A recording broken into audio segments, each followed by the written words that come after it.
Hi, I'm Julie Oakes with Mojo's Crazy Kitchen, and I'm now going to show you how I painted this end table in the pictures you've seen before. Okay, first I started out, I stripped this all the way down to bare wood. It was an old piece that I had, and I wasn't sure if I was going to stain it or what I was going to do, so I went down to bare wood on it, and then I decided to do this finish. I did it in Rust-Oleum's Painter's Touch Semi-Gloss white paint. I did do 2 coats of it. I didn't use a primer because it isn't that big of a piece and I wasn't worried about using up too much paint. And I usually don't have trouble with paint chipping on new wood. So, and I really did take this down to about that. Now I mixed the glaze. Here's an old bottle of the Valspar clear glaze. I had a few of these left. It's now packaged like this. So I made myself up a black glaze. And the black paint I used was Rust-Oleum's Painter's Touch, and this is semi-gloss black, okay? I mixed this 3 parts glaze to 1 part black. I mixed way too much for this project, but I have another one coming, so it's not a big deal. Oh, just a little tip. These Lando Lakes butter containers, if you use that, they are so awesome for paint and glaze with, I believe this is a 3.5 or 4-inch brush. This can fit right in there, no problem, and you can throw out the containers when you're done. And if you mix a little too much glaze, you can just put the lid on it and it'll keep for a few days before it starts to get too hardened up. Okay, for this process, I use a really stiff brush, Lowe's, couple bucks, and this is probably my favorite brush to use, the blending brush, just like a pot scrubber brush, and this is to blend it all, and that's like a deck brush, okay? And for the small areas, I use a toothbrush. A hard toothbrush. Okay, hope I'm covering all this. Kind of rusty on video, so you'll have to bear with me on this. It is much easier to do it if the surface is flat than it is horizontal, so you don't get any real runs in it, but it's not imperative. I'm going to try to do the drawer first and bring it up here to show you like the definition so you can see what I'm doing. Well, I guess there's no other way to do this, but just to get started. Sometimes I keep a water spray bottle around me, but when you spray it, it will get everywhere and kind of dink up your project, so be careful if you're trying to reglaze it. Crud cutter will take off. If you have a mistake and you really need to take it off because it's not blending, that'll help too. Okay, so let's just get to it, and I hate slow videos.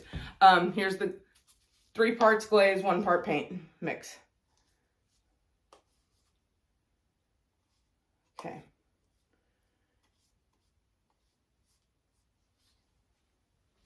And I'm just going to paint it across it. Covering all of it, even the sides. Okay.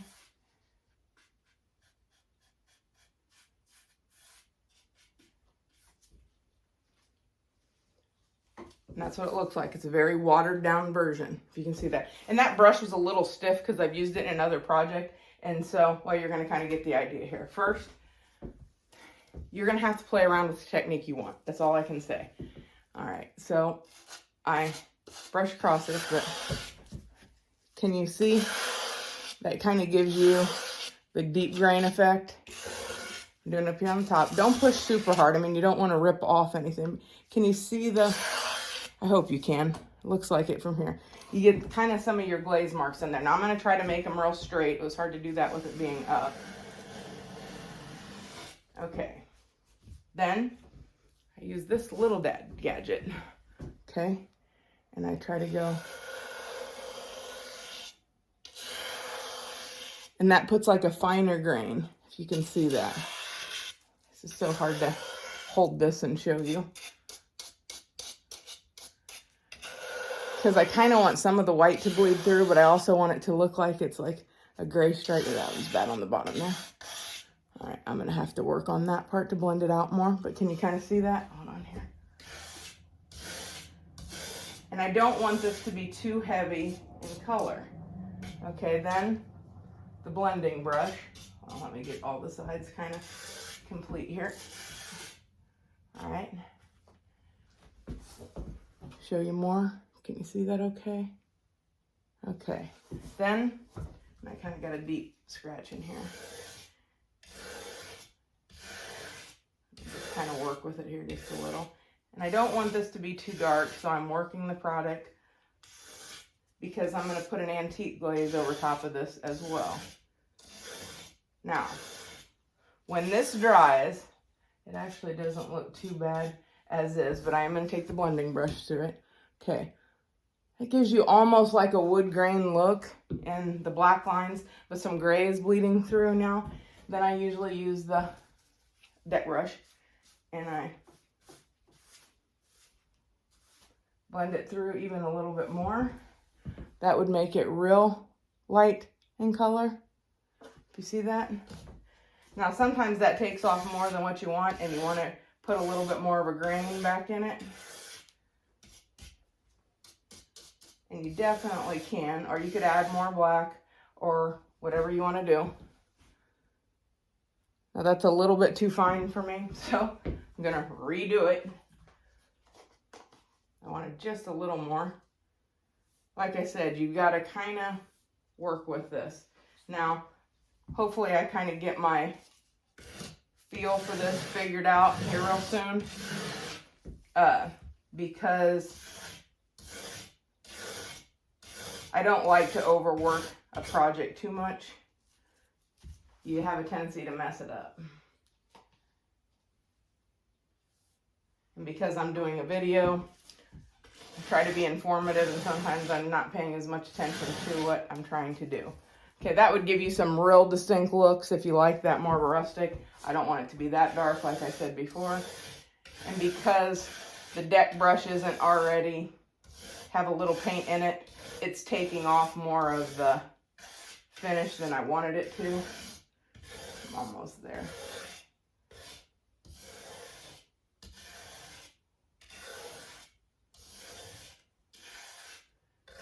Out of all the tools that I use to do this, this little brush is probably my favorite. All right, that's more what I was trying to kind of go for.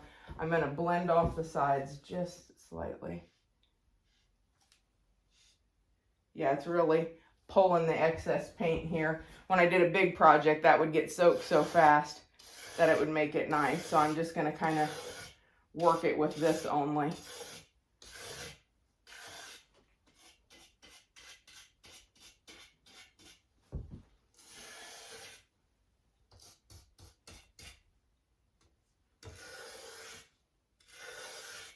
All right.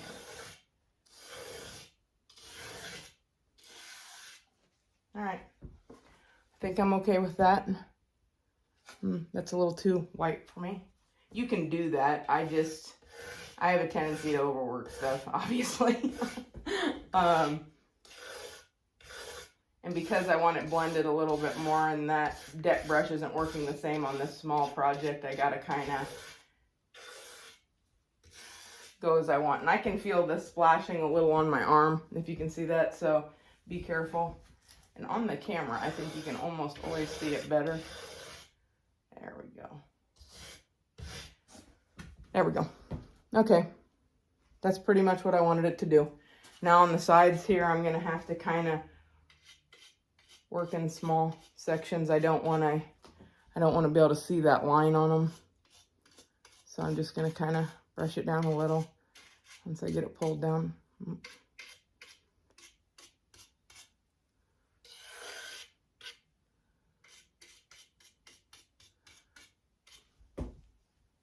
That isn't too bad. I'll work it a little with the toothbrush here. You just kind of got to go back and forth until you find what you want to do.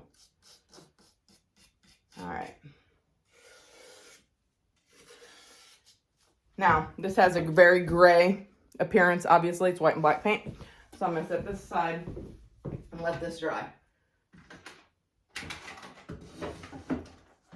Hopefully I can speed this up because good God, I hate boring videos. Okay, so I'm going to try to do this upright for you. The hardest part I find is in the corners and or if it has like a shaker pattern.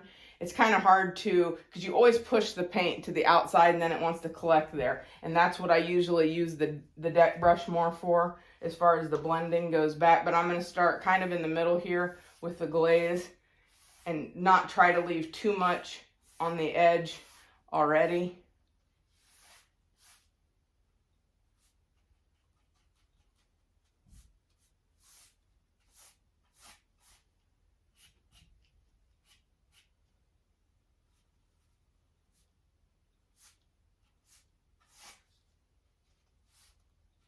Now there is some excess here, but I also trying to get the corner here too.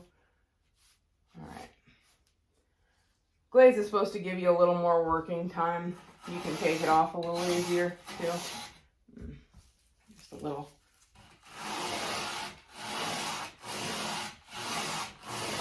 Darker there first. Blend this a little more.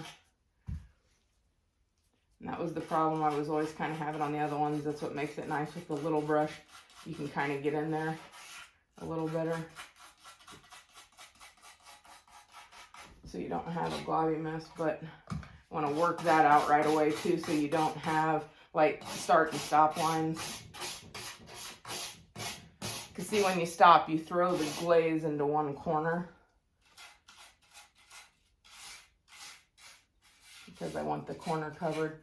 I kind of work the brush out. Quickly grab my other one and work it.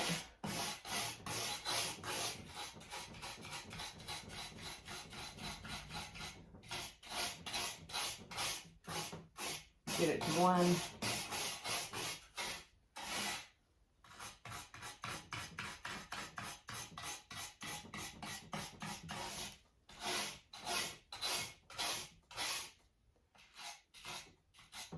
The corners bothered me the most on my other project, and I don't know if you can see this, but like when I swiped and there was extra stuff on my brush, then I have a little bit of like a splotchy area. You don't notice it as much in person as you do on the piece itself, but I want there to be just a few more deeper lines, and that's going to be hard to do with this, but I'm going to do it very lightly.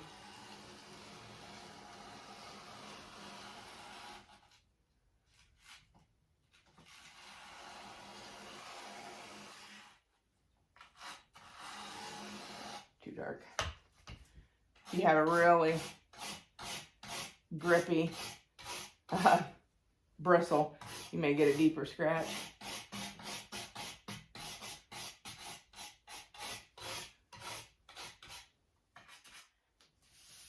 All right, and that's pretty close with some texture.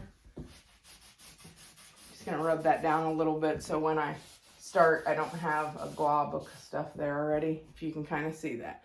This is very, oh boy, that reflection's bad, I didn't realize. Whoop. I don't know if that's not working at all. Okay, so I will just pick it up. Fine, grainy look, okay? And so I'm just going to shut up now and work, and if I happen to think of something important, I'll tell you then.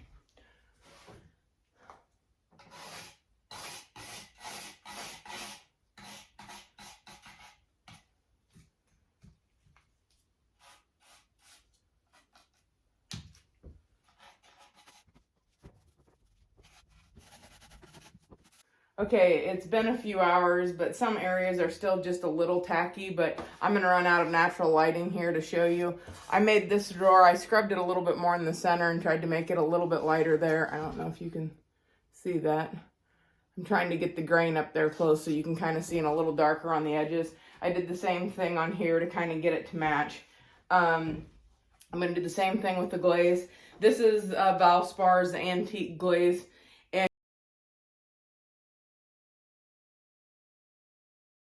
And normally I use this, look like I had it on my face. Normally I use this just regular, but I added a little bit of the clear glaze to it. I want this piece to be as light as I can, but still have both the gray and brown effect. So I'm hoping that thins it out just a little bit. And I don't want this to be just too heavy. So, all right.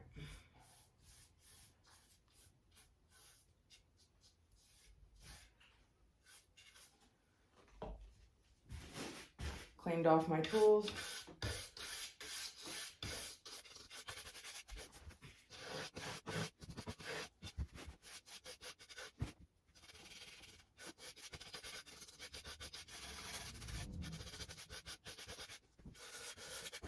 Really trying to scrub it in there.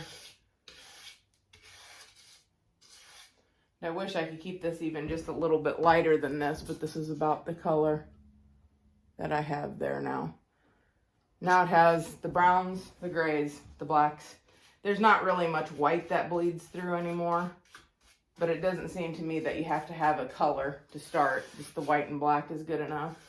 And then those glazes. So I think this is where I have a tendency to overplay with them. So that'll give you an idea. Now I'm just going to start to throw the glaze on here and check.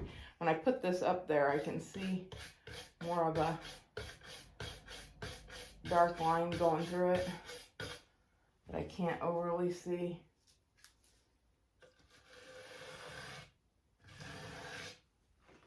When I'm visually, I can't see it, but when I look at it in the lens, I can see it. I don't know why that is with this particular stuff. I think I got it out more now, so you can kind of see the dimension of it. Okay, now I'm just going to set this to the side for it to dry, and I'm going to start to work on the rest.